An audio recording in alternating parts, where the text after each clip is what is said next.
자, 우리는 몇 주째 같은 본문을 계속 보고 있습니다.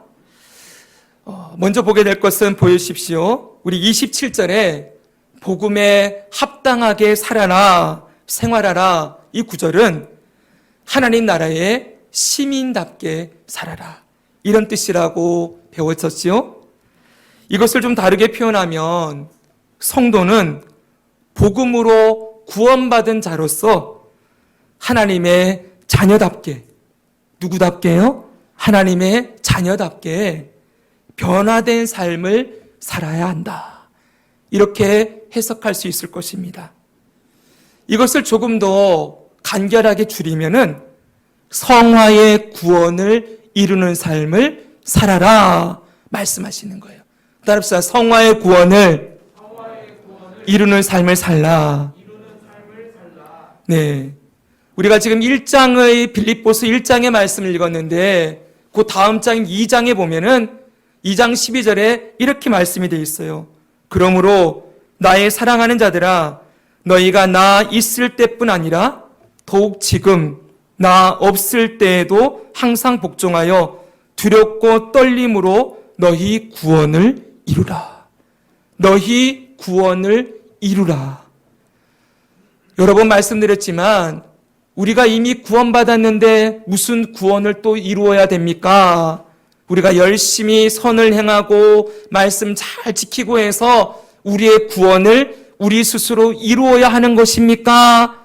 이렇게 묻는 사람들은 구원의 서정을 잘 모르시는 분들이지요. 그렇죠, 여러분? 우리는 이미 구원을 얻었습니다. 네, 소명으로부터 양자까지 이르는 이미 얻은 구원을 받았어요.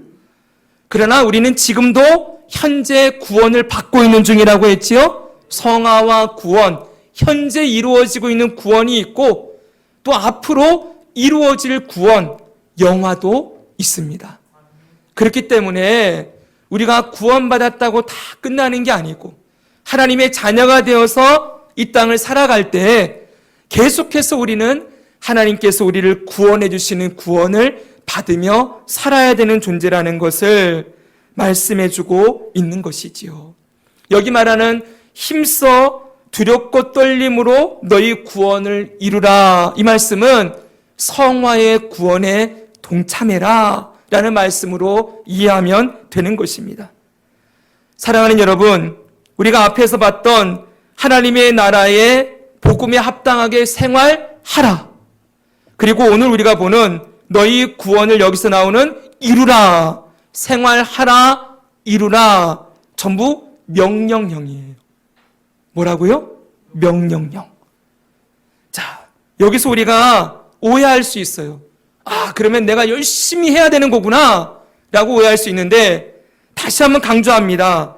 성화를 배우면서 우리가 이 성화의 구원 교리에서 가장 중요한 것은, 핵심은 성화는 내가 이루는 것이 아니라는 거예요.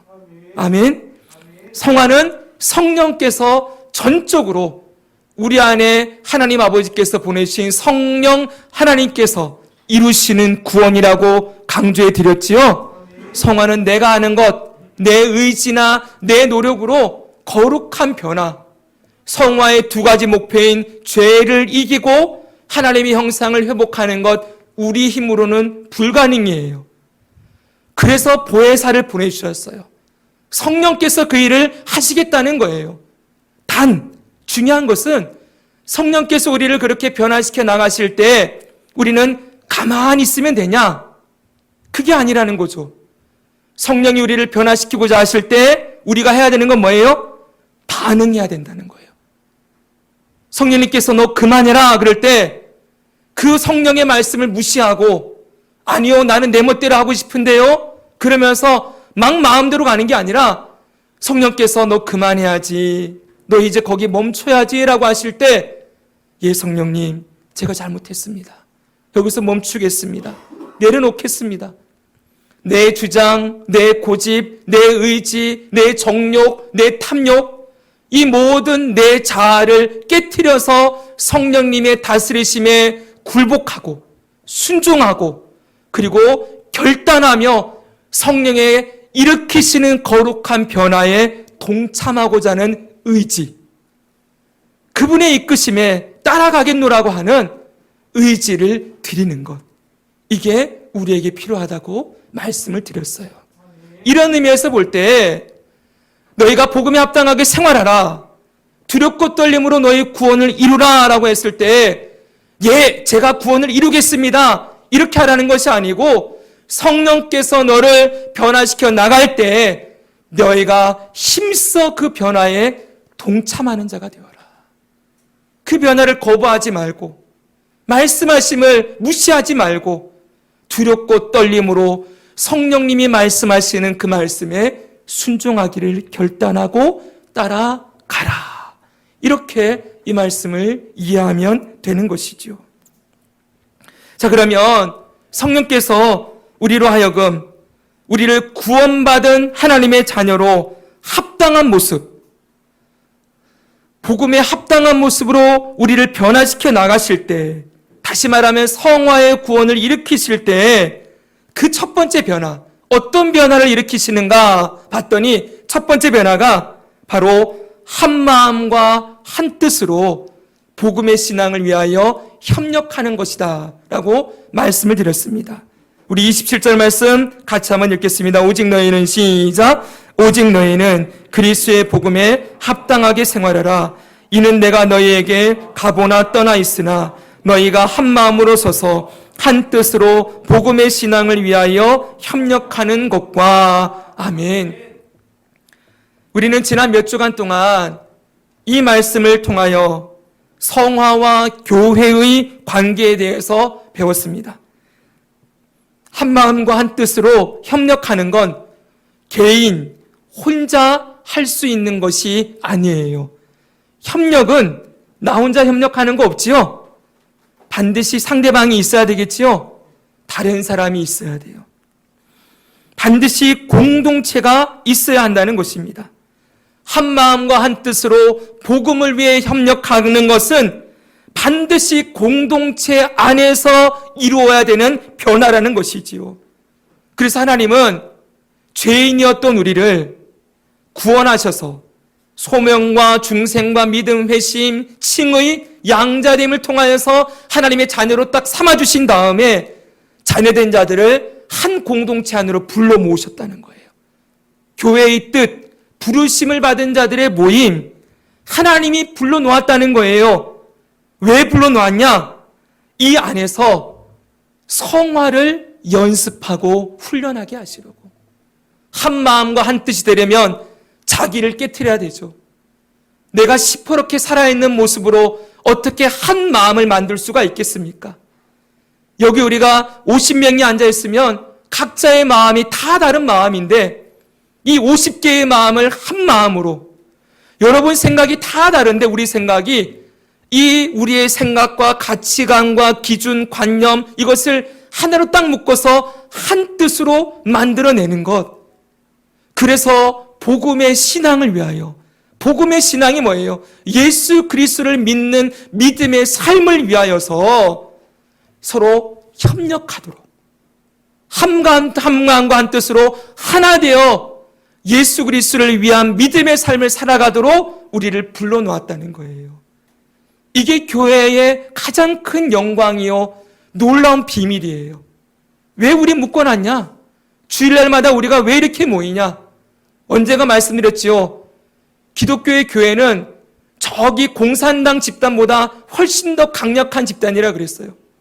저기 북한이나 중국에서 공산당 대회를 한 번씩 하는데 1년에 몇 번 합니까? 모든 공산당들이 모여가지고 여러분 집회하는 건 1년에 몇 차례밖에 안 돼요. 우리는 여러분 매주 모이고 있어요. 세상 어느 모임이 매주마다 정기적으로 모여가지고 함께 밥을 먹고 함께 예배하고 함께 교제하는 집단이 여러분 어디 있습니까? 어떻게 보면 여러분 가족들보다 더 많이 모이죠? 그렇죠? 어떤 취미생활 모임보다 우리 더 많이 모이지요? 예, 왜 이렇게 모였냐? 모여서 뭐 하라고요? 그냥 앉아가지고 예배 한번 드리고 밥 한번 먹고 돌아가는 교회에 다니는, 그게 아니고 복음의 신앙을 위하여 협력하게 하시려고. 복음, 예수 그리스도, 그분을 믿는 믿음, 신앙, 예수님을 믿는 믿음 안에서 서로 협력하게 하시려고 우리 공동체를 모아놨다는 거예요. 여러분, 우리의 목적을 잊으면 안 됩니다. 우리가 왜 모였어요? 예수님을 위한 믿음의 삶을 함께 살아가려고 우리를 모아놨다는 거예요. 어떻게 해야 됩니까? 이 안에서 하나님을 사랑하고 서로 사랑함으로써 사랑을 연습하고 훈련해서 우리 중에 약한 자, 쓰러져 있는 자, 사랑과 선행을 격려하여 모이기를 힘쓰고 함께 한 마음으로 하나님을 찬양하고 예배하면서 성령께서 하나 되게 하신 것을 힘써 지켜나가며 그렇게 이 땅을 살아가라고 우리를 불러놨다는 거예요. 멋지죠, 여러분? 우리가 해야 될 일은 단지 그냥 주일에 한번 만나서 인사하고 끝나는 게 아니라 정말 서로가 서로를 바라보며 우리 중에 누구 약한 자가 없는가? 영혼이 곤고한 자가 없는가? 시험 가운데 쓰러져 있는 자가 없는가? 여러분, 기도 제목이 올라오면은 함께 그 시간 눈을 감고 있는 자리에서 함께 기도함으로 서로의 마음을 모으고 정말 가정의 어려움들을 우리가 그냥 돌아보지 그냥 지나가지 아니하고 함께 아파하고 함께 웃고 함께 그리스도의 몸을 이루어서 신앙생활을 함께하는 공동체로 우리를 불러놓았다. 그래서 여기가 하나님의 나라를 맛보는 곳, 서로가 서로에게 음식을 떠먹여주는 지난주 봤던 그림처럼 그렇게 서로를 먹여주고 서로를 돌봐줌으로 함께 그리스도의 생명을 누리는 것, 하나님의 나라를 우리가 미리 맛보게 하는 것, 그리고 이 사랑을 나누어주는 공동체로 우리를 불러놓았다는 것 잊으면 안 되는 거예요. 사랑하는 여러분, 오늘 우리 김영민 성도님이 기도할 때 우리 교회가 하나님의 나라를 경험하는 곳이 되게 해달라고 기도했습니다. 아멘이지요? 저는 정말 그렇게 되기를 소망합니다. 아멘. 우리 교회가 하나님의 나라를 미리 맛보게 하는 교회, 그리고 이 나라를 세상 속에 미리 맛보기 시켜주는 교회로 세워주실 것을 믿습니다. 성화의 결론은 어떻게 보면 사랑하는 사람으로 변화되는 거예요. 내가 얼마나 성화되었나, 이건 여러분 다른 사람이 측정할 수 없어요. 야, 저 사람 보니까 성화가 좀 된 것 같은데, 저 사람 보니까 아직 멀었네, 이렇게 판단할 수 있을까요, 없을까요? 없어요. 우리는 다 기질도 다르고 성격도 다르고 생활하는 방식도 다르기 때문에 눈에 보이는 것으로 우리 기준으로 판단할 수 없습니다. 그런데 자기는 자기를 점검해 볼 필요는 있어요. 내가 얼마나 예수 그리스도께까지 자라나 있는가, 내가 얼마나 변화되어 가고 있는가, 그 변화의 촉도를 얼마나 말씀을 많이 읽나, 얼마나 기도 많이 하나, 이것도 너무 중요하겠지요. 근데 그거는 수단일 뿐이고요.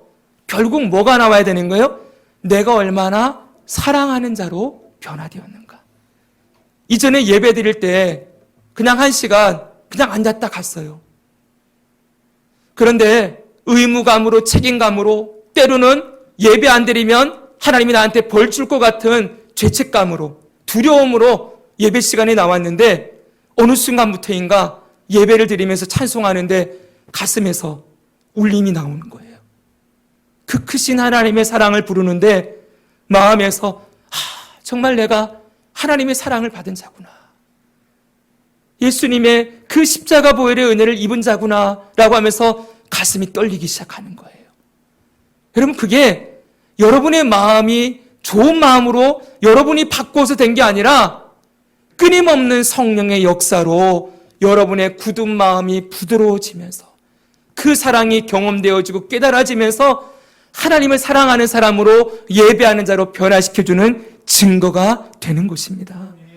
여러분, 교회 안에서 그동안은 한 번씩 그냥 인사하고 서로 지나갔는데 이제는 기도 제목에 어느 집안에 어머님이 많이 위독하시고 힘드시다 그랬는데 기도할 마음이 생겨요. 내가 정말 기도해야 되겠구나. 그래서 기도하는 가운데 여러분 정말 마음에서 아픔과 안타까움과 정말 사랑하는 마음으로 기도하는 모습들이 나오기 시작한다? 그냥 기도가 아니라 정말 중심으로 드리는 기도가 드려지기 시작한다? 그리고 주일날 소를 봤는데 옛날에는 나랑 별로 상관없고 그냥 교회에서 보는 사람이었는데 어느 날 보니까 그분이 너무 사랑스러워 보이고 너무 이뻐 보이고 그분이 너무 안타까워 보이고 침울해 있거나 얼굴이 굳어 있으면 무슨 일이 있을까 마음이 가기 시작하면서 그 영혼을 긍휼히 여기고 사랑하는 마음이 생긴다? 그게 바로 우리의 마음이 예수님의 마음으로 변화되고 있는 중이라는 증거라는 거예요.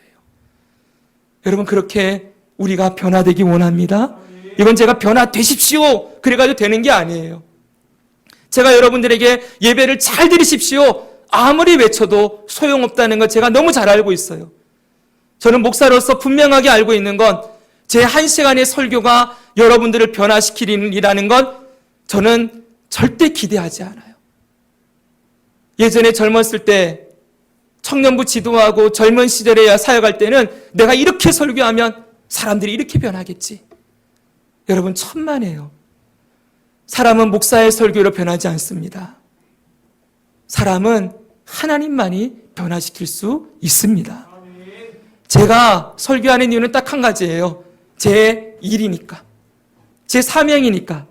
저는 지금 저에게 주신 직무를 열심히 감당하고 있는 거예요. 하나님 말씀을 가르치라 했으니 목사로서 열심히 말씀을 가르쳐야 되겠죠? 가르친 다음에 그 영혼을 자라나게 하시는 분, 그 영혼을 성장하게 하시는 분은 바로 하나님이시라는 거예요. 저는 기대를 내려놨습니다. 진작에 기대를 내려놨습니다. 저도 변화되는데 여러분 50년이 걸렸는데 제가 모태신앙으로 엄마 뱃속에서부터 교회 다녔는데 이제서야 조금 주님을 알아가고 이제 좀 주님의 마음이 느껴지기 시작하는데 여러분, 제가 몇 번 설교를 한다고 해서 여러분들을 변화시킨다? 저는 천만에요. 저는 여러분들 변화시킬 생각 없습니다. 대신 기도는 할 겁니다. 오랫동안 기도했습니다. 하나님, 우리 교회가 푸른 위에 나무인데 좀 자라나는 거 보고 싶습니다. 우리 교회가 성장하는 거 보고 싶습니다. 양적인 성장이 아니라 정말 우리가 하나님을 사랑함으로 예배하고 서로 사랑하는 모습에서 자라나는 거 보고 싶습니다. 이렇게 기도했는데 오랫동안 자라나는 모습이 잘 더딘 것처럼 보였어요. 여러 일들을 겪으면서. 근데 주님께서 기도하는 중에 떠오르게 하신 말씀이 있어요. 고린도서의 말씀이에요. 사도 바울이 고린도 교회를 세우고 난 다음에 고린도 교회가 서로 분란이 일어나가지고 막 싸웠거든요. 그러니까 사도 바울이 떠난 다음에 그 고린도 교회 지도자들이 와가지고는 우리 교회 이렇게 싸우고 있는데 어떻게 해야 되겠습니까?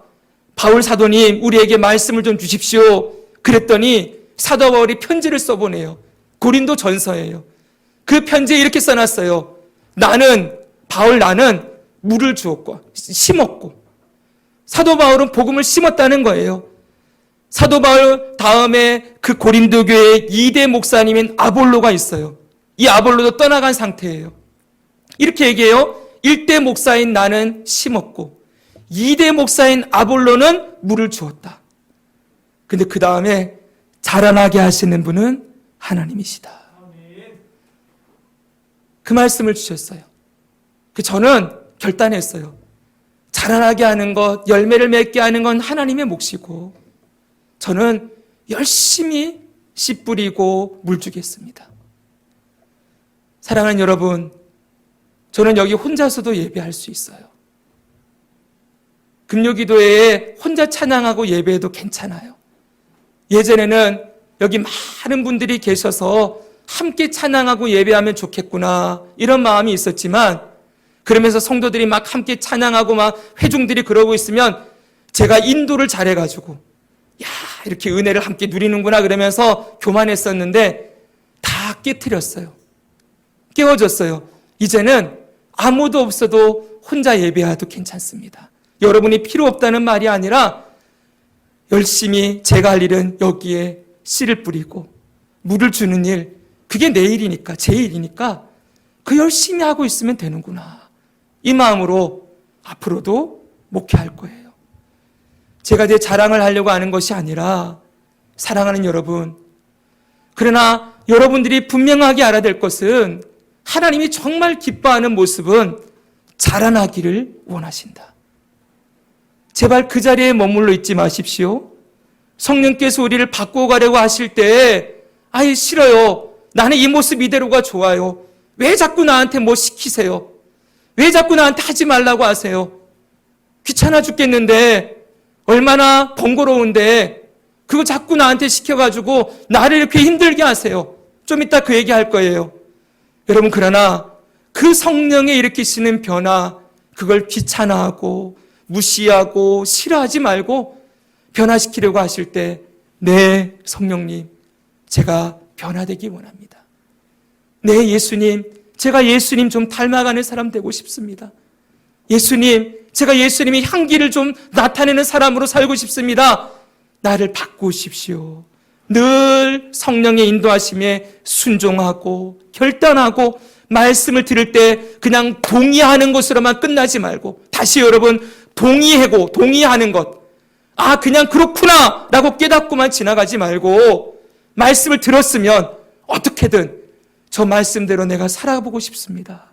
내 힘으로 안 되지만 도와주십시오. 따라합시다. 도와주십시오. 도와주십시오. 우리가 맨날 외쳐야 되는 말이에요. 도와주십시오. 도와주세요. 나를 좀 바꿔주세요. 주님 닮은 모습으로 나를 변화시켜주세요. 주님이 쓰시는 사람으로 나를 바꿔주세요. 늘 도와달라는 기도를 주님께 드리고 있어야 하는 것이죠. 여러분, 기대합시다.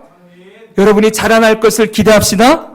여러분, 그냥 두지 않을 거예요. 성령께서 분명히 자라나게 하실 줄 믿습니다. 우리 교회도 자라나게 하실 줄 믿습니다. 우리 안에 사랑함이 자라나는 그런 일들이 일어나게 될 때 정말 하나님의 나라를 우리가 경험하게 될 줄 믿습니다. 자, 그러면 두 번째로 성령께서 우리를 성화의 과정으로, 변화의 과정으로 인도하실 때 하시는 두 번째 일이 있어요. 자, 이 말씀은 이제 드디어 28절의 말씀을 여러분과 나눌 수가 있게 되었습니다. 28절 같이 한번 읽어볼까요? 무슨 일이든지 시작.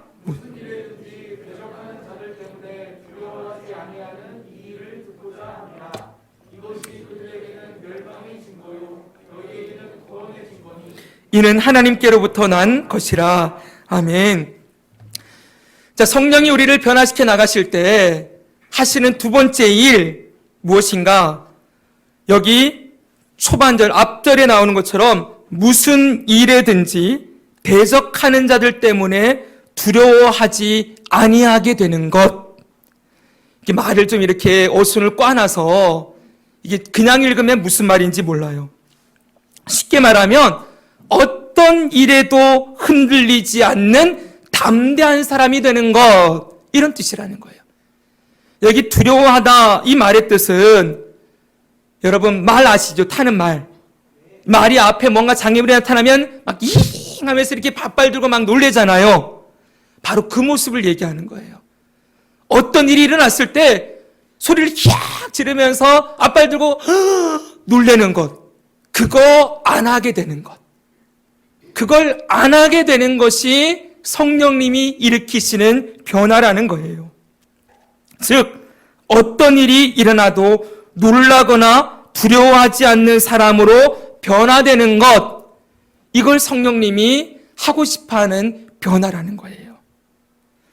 여러분, 여기 이 말씀은 우리에게 중요한 두 가지 주제를 가르쳐주고 있어요. 첫 번째는 반드시 우리의 삶에 대적자가 있다는 거예요. 대적자들 때문에 놀라워하지 말아라 그랬죠? 대적자가 있으니까 이 경고를 했겠지요? 없으면 이 말 할 필요가 없잖아요. 우리 성도의 삶에 뭐가 있다? 대적자가 반드시 있다. 두 번째는 뭡니까? 또 하나는 하나님께서는 우리가 어떤 대적을 만나도 놀라지 않는 담대한 사람으로 변화시키고자 하신다. 이 두 가지 사실을 우리에게 가르쳐주고 있다는 것이죠. 그럼 여러분, 먼저 첫 번째 주제인 대적자가 누구인가? 대적자에게 놀라지 말라고 했는데 그럼 대적자가 누구인가부터 정리를 해야 되겠지요. 우리 성도의 삶의 대적자가 누구일까요? 성도의 삶의 대적자. 우리가 예수님을 닮은 모습으로 변화되려고 할 때, 성화의 변화를 평화의 변화가 우리 안에 일어날 때 그걸 방해하는 대적자 누구일까요? 머리에 딱 떠들이죠. 나 자신. 우리 이대섭 집사님이 나 자신 그랬어요. 좋습니다. 나 자신 하나 나왔어요. 또 마귀, 사단 좋습니다. 또 하나 있습니다. 우리 대적자. 이 세상이요. 이 세상. 맞죠, 여러분? 이 세상. 그리고 그 뒤에 공중의 권세 잡은 자로 역사하는 사단, 마귀, 악한 영들. 그리고 누가 있습니까? 우리 안에 살아있는 죄성, 우리 육신의 소욕. 이것이 우리의 변화를 가로막는 대적이라는 거예요. 여러분, 이 대적들이 우리에게 끊임없이 대적이라는 말은 다른 말로 하면 원수라는 말이에요. 우리를 끊임없이 공격하는 존재라는 거죠. 그 공격 아래 우리가 놓여 있다는 것을 꼭 기억해야 됩니다. 사랑하는 성도 여러분, 우리가 성도가 되었다는 것은 그냥 하나님의 자녀가 되어서 이제 하나님이 우리 아버지가 되셨으니 하나님 은혜 아래에서 편안하고 즐겁고 행복하고 날마다 좋은 일만 생길 거야.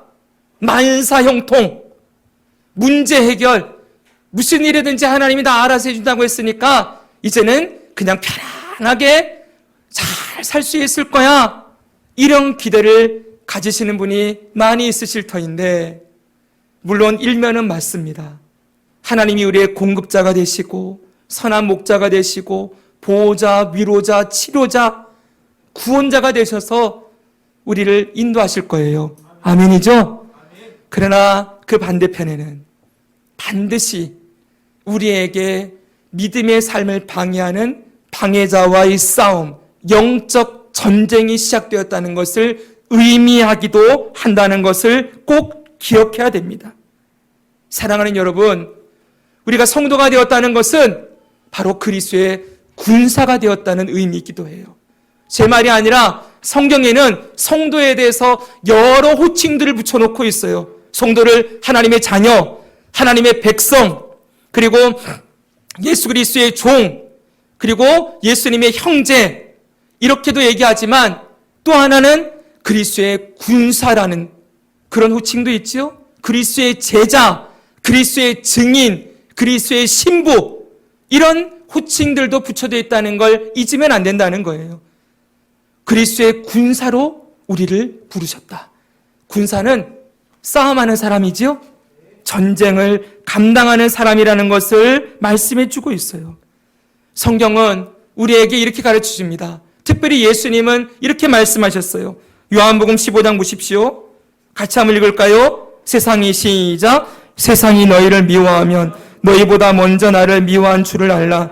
너희가 세상에 속하였으면 세상이 자기의 것을 사랑할 것이나 너희는 세상에 속한 자가 아니요 도리어 내가 너희를 세상에서 택하였기 때문에 세상이 너희를 미워하느니라. 아멘. 여러분 보십시오. 이 말씀은 놀라운 말씀이에요. 우리가 세상에 속해 있을 때에는 세상이 우리를 대적하지 않았어요. 왜 대적하지 않았을까요? 같은 편이니까. 우리가 세상 안에 있을 때에는, 하나님이 우리를 불러주시기 전에는 우리는 세상에 속해 있으니 사단의 자녀들이요 마귀의 종이었습니다. 그러니 자기 편을 공격할 리가 없지요. 근데 예수님 말씀하세요. 그러나 이제는 너희가 세상에 속한 자가 아니요 도리어 내가 너희를 세상에서 택하였기 때문에. 이제는 우리의 소속이 바뀌었다는 거예요. 마귀의 소속이 아니라 예수님 소속으로 예수님이 택하서 불러서 구원을 주시고 중생, 회심, 믿음, 하나님의 자녀됨의 구원을 주셨기 때문에 뭐라는 거예요? 세상이 우리를 미워한다는 거예요. 예수님이 이 땅에 속한 자가 아니지요. 예수님은 하늘에 속한 자이시죠. 그 하나님의 아들이 이 땅에 오셔서 죄인들을, 이 세상에 속했던 우리들을 굴러서 구원해서 건져 놓았어요. 그러니 이 세상이 이제는 너희는 내 편이 아니구나, 너는 예수 편이구나. 그러면서 이 세상이 공격하는 일이 일어나게 된다라고 분명히 가르치지요. 여기 세상은 언젠가도 여러분 하나님의 나라를 여러분들에게 강의했을 때 나눠드렸지요? 그때 말씀드렸지요? 이 세상은 그냥 보이는 세상이 아니라 그 뒤에 악한 영들과 공중의 권세 잡은 사단이 움직이는 세상이라고 말씀을 드렸습니다. 바로 이 세상이 예수 믿는 자들을 공격하고 대적하는 일 할 거라는 거예요. 그래서 디모데후서 3장 12절은 이렇게도 말씀합니다. 무릇 그리스도 예수 안에서 경건하게 살고자 하는 자는 박해를 받으리라. 경건하게 살고자 하는 자, 무슨 말이에요? 성화의 변화, 거룩한 변화를 따라 살고자 하는 자는 반드시 박해, 장애물, 고난, 대적의 위협과 공격이 있을 것이라고 가르치고 있는 것입니다. 사랑하는 여러분, 예전에 만났던 한 초신자가 있었습니다. 이분은 세상에서 아주 멋지게 살던 분이에요. 이분이 여자분인데 여장부예요. 학교에 무슨 회장 같은 거 다 하는 분이었고요. 사이클 아시죠? 이 사이클을 타고서 서울에서 속초까지 완주를 하시는 분이에요. 엄청나죠? MTB 타고서는. 이렇게 열정적으로 살던 분이 정말 놀라운 계기로 예수님을 믿게 됐어요. 그분은 어디 가든지 자기 주장을 당당하게 얘기하고 부당한 것이 있으면 싸움꾼이고 뭐든지 자기를 주장하고 자기를 즐겁게 하는 일 최선을 다해 살았던 분이에요. 근데 이분이 교회를 출석하고 나서 나중에 언젠가 다 말씀드린 분이거든요. 이분이 성경을 3개월 만에 일독을 했어요. 제가 그분 신방을 갔더니 그래요. 목사님, 성경 읽는데요. 성경이 눈앞에서 파노라마처럼 열리더래요. 이렇게 막 성경이 머릿속에 그림이 그려지면서 와 보이는데 너무 재밌어요. 이러는 거예요. 그것도 은혜입니다. 그렇죠? 저는 아직 그런 은혜를 못 받아봤는데 그분은 그 은혜를 벌써 누리더라고요. 그러더니 이분이 한 가지 간증을 저한테 했어요. 제가 잘 기억은 안 나요. 그때 나눴던 기억이. 그냥 한마디로 엄청난 손해를 보는 일이 생겼어요. 예전 같으면은 이 손해본 것을 결코 견딜 수가 없어가지고 가가지고 따지고 막 멱살 쥐어잡고 어떻게든 잘못된 것을 바로 잡았다는 걸 자기는요. 그런데 목사님, 제가 그런 일을 당했잖아요. 근데 가가지고 오히려 자기가 미안하다 그랬다는 거예요. 당신 마음을 불편하게 해서 내가 미안하다. 그리고 내가 그거 다 감당할 테니까 우리 그렇게 이 일을 잘 마무리 지으면 좋겠다. 여러분, 그분이 저한테 얘기를 해요. 목사님, 이건 있을 수가 없는 일이에요. 제가 이렇게 말했다는 게 믿어지지가 않아요. 근데 보십시오, 여러분. 이분이 그렇게 했으면 옛날 같으면 내가 왜 그렇게 바보같이 그랬을까? 내가 왜 할 말을 못했을까? 그러면서 막 돌아와서 머리 때리고 막 괴로워했을 텐데 이분이 그런 게 아니고 마음속에 평안함이 밀려오더라는 거예요. 그래, 그렇지. 내가 잘한 거지. 그리고 마음속에 예수님이 주시는 마음, 그래, 내 딸아, 네가 참 잘했다. 그러면 그런 마음이 밀려오더래요. 그러면서 그분이 그랬어요. 이게 예수님, 목사님, 이게 예수님 믿는 거군요. 그랬어요. 사랑하는 여러분, 그분 안에 성령님이 역사하시는 거죠. 그의 본성을 바꾸시는 겁니다. 그 안에 있는 죄성, 자기 중심성, 자기가 깨어지는 거지요. 그리고 세상의 원리를 깨트리는 거죠. 세상은 손해보면 절대 안 된다. 절대로 나가서 맞고 돌아오지 말아라. 네가 가서 한 대 더 때려야 되고. 여러분, 성경에 눈은 눈으로 그리고 이는 이로 갚아라라는 말이 있죠. 그 말씀이 여러분, 우리 생각할 때는 당연한 말씀처럼 보이지만 절대 그렇지 않아요. 여러분, 남에게 한 대 맞으면 나는 몇 대 때려야 됩니까? 한 대 맞을 때 한 대만 때리고 그치는 사람 없지요. 한 대 맞으면 나는 5대 때려줘야 마음의 분통이 풀리지요. 눈 하나 다쳤으면은 그 사람 만약에 얼굴을 죄송합니다 뭉개놔야 내 성질이 풀리지요. 인생을 완전히 끝내버려야 되는 거죠. 세상은 그래요. 절대로 당하지 마라. 손해보지 마라. 너 것을 지켜야 된다. 네 인생 지키고 네 가정 지키고 그렇게 해서 세상이 어떻게 되든 너는 살아남아야 된다. 여러분, 어쩌면 그걸 세상은 성공이라고 외쳐요. 사람들이 윗자리에 올라가기까지 약육강식의 이 세상의 논리 가운데에서 남을 얼마나 짓밟았는지 사람들은 말하지 않아요. 결과만 보지요. 돈을 많이 벌어놓으면 와, 저 사람 돈 많이 버는데 부자네, 부럽다. 높은 자리에 올라가 있으면 저 사람 어떻게 저런 자리까지 올라갔을까? 능력이 출중한가 보구나. 그러나 여러분, 우리가 알지 않습니까? 세상에 그냥 얻어지는 게 있습니까? 경쟁해야죠. 누군가를 이겨야죠. 누군가는 내가 많이 먹으면 누군가는 배를 골아야 되는 거예요. 내가 주식해서 내가 많이 이익을 얻었으면 누군가는 손해봐가지고 엉엉 울고 있는 사람이 있는 거예요. 근데 그걸 사람들이 얘기하지 않아요. 성공한 사람들의 이야기만 칭찬하고 높이고 인정해주고, 여러분, 쓰러져서 울고 있는 자는 네가 능력 없어서 그렇지, 네가 모자라서 그렇지, 그건 네 팔자야. 여러분, 이건 하나님 나라의 원리가 아니지요. 이건 악한 세상의 원리예요. 철저하게 자기중심적인 탐욕이 우상되어 살아가는 이 세상의 원리에 여러분, 우리가 살아가는데 예수 믿는 사람들이 어떻게 된다는 거예요? 그 세상의 원리를 깨트리며 이기며 나아가는 변화들이 일어나게 된다는 거지요. 그런데 여러분, 그게 쉬운 일입니까? 내가 손해보는 게 쉽나요, 여러분? 내 할 말 못하는 게 쉬운 일이겠습니까? 나도 세상의 원리처럼 똑같이 갚아주고 똑같은 방식으로 살아야 될 것 같은데 얼마든지 그렇게 해도 누가 나한테 뭐라 할 사람이 없어요. 근데 내 안에 예수님이 계시니, 주님이 말씀하심이 있으니 거기에 순종하려면 아프지요.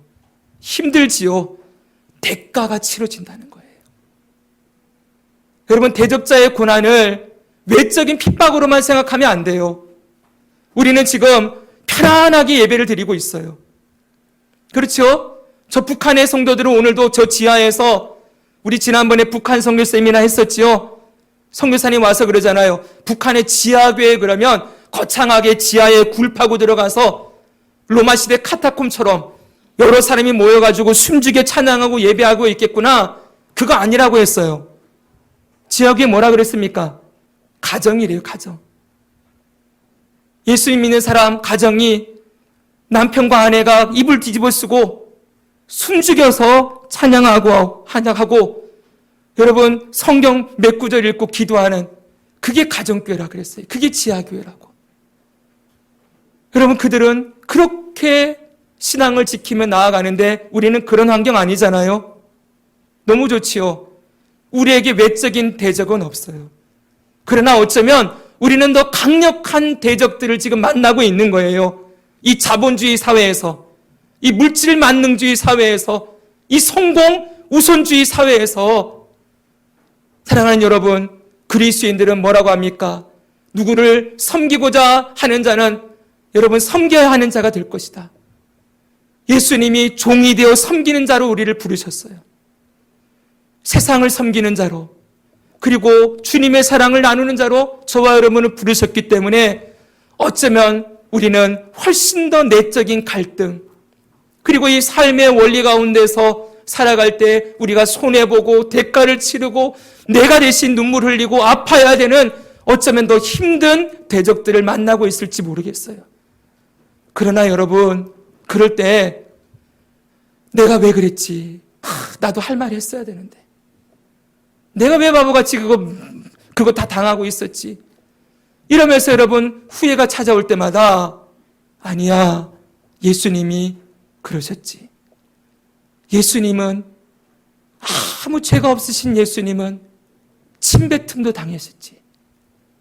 아무 죄가 없으신 예수님은 조롱과 모욕, 그리고 십자가에 못 박힘도 당하셨지. 예수님이 나를 위해 그러셨는데 내가 왜 그렇게 못할까? 사랑하는 여러분, 우리가 그럴 때마다 누구를 봐야 되는 거예요? 예수님을 봐야 되는 거예요. 말로만 예수님을 닮아가게 해주십시오. 근데 여러분, 그게 엄청난 이야기예요. 그 예수님 닮아간다는 건 복음서에서 나오는 예수님의 그 모습을, 그 마음가짐을, 예수님의 그 성품을, 예수님의 그 말씀하시는 걸, 예수님이 걸어가신 그 길을 나도 가고 싶습니다 라고 고백하는 거라고요. 우리 중에 누가 예수님처럼 살아갈 수가 있겠습니까? 그러나 여러분, 기준을 낮추지 마십시오. 오늘 말씀의 결론입니다. 목사님은 계속 예수님 닮아가는 자가 되라 그러는데 나는 예수님 닮아가는 거 못해. 나는 이 모양인데 뭐. 내가 이 모양밖에 안 되고 내 기질이 이렇고 내가 성격이 이런데 어떡하겠어. 나는 나 정도만, 요 정도만 해도 잘하는 거야. 그러면 안 된다는 거예요. 아니, 저 집사님은 저렇게 하는데 나는 왜 그렇게 못해? 아니, 교회 오래 다녔다는 저분도 저렇게 생활하는데 나는 이렇게 하면 뭐가 잘못됐어? 사람을 기준으로 삼는 것도 안 된다는 거예요. 목사님도 보니까 별거 없대. 목사님들 보니까 막 목사님들도 나쁜 짓 하고 뭐 하고 그러는데 뭐 나라고 뭐 어떡하겠어? 여러분, 그런 말을 하면 안 된다는 거예요. 우리의 기준이 사람에게 있지 않아요. 예수님에게 있어요. 성경 어디에 저와 여러분들을 요셉 같은 사람으로 네가 되기를 기도해라. 성경 어디에 네가 모세 같은 사람 되기를 기도해라. 네가 엘리야 같은 사람이 되어라. 이렇게 말하지 않았어요. 모든 성도들에게 공통적으로 주어지는 숙제는 예수님이에요. 예수님에게까지 자라나라. 믿음의 주요 온전케 하시는 분이신 예수님을 바라보라. 예수의 생명이 살아 역사하는 자로 저와 여러분을 불러놓았다는 걸 잊으면 안 돼요. 여러분, 그럼 우리가 할 말이 있겠습니까? 예수님이 살아가신 딱 그 모습이 우리 앞에 있는데 여러분, 우리가 뭘 손해보든 뭘 힘들든 어떤 공격 앞에서 우리가 무너지고 깨어지든 예수님 보면 우리가 할 말이 없겠죠. 예수님이 그러시는 거예요. 지난주 나눴던 말씀, 내가 너희의 발을 씻긴 것처럼 너희도 서로의 발을 씻기는 것이 옳다. 내가 너에게 발을 씻겨주는 사람이 되게 하려고 본을 보여노라. 아멘이지요. 예수님이 우리 발을 씻기셨어요. 냄새나고 더럽고 추한 죄가 가득한 저와 여러분들을 위해 죽으시고 부활하셨어요. 그러니 우리가 형제의 발을 씻겨주고 이 세상에 수많은 영혼들의 발을 씻겨주며 섬김으로써 그들을 섬기는 것 결코 헛된 일이 아닐 것입니다. 우리 그렇게 한번 여러분, 우리 삶의 대적들, 이 대적들이 무엇이 다가와도 우리 안에 살아계신 예수님의 능력으로 그것을 이겨내고 예수님 닮은 모습으로 변화되기까지 자라나기를 소망하며 그렇게 성화의 구원을 이루어 가시는 그 성령의 역사에 우리 함께 동참함으로 우리의 모습이 예수님의 모습으로 변화되어지는 그런 놀라운 은혜를 함께 누리며 나누게 되기를 주 예수님의 이름으로 축복합니다.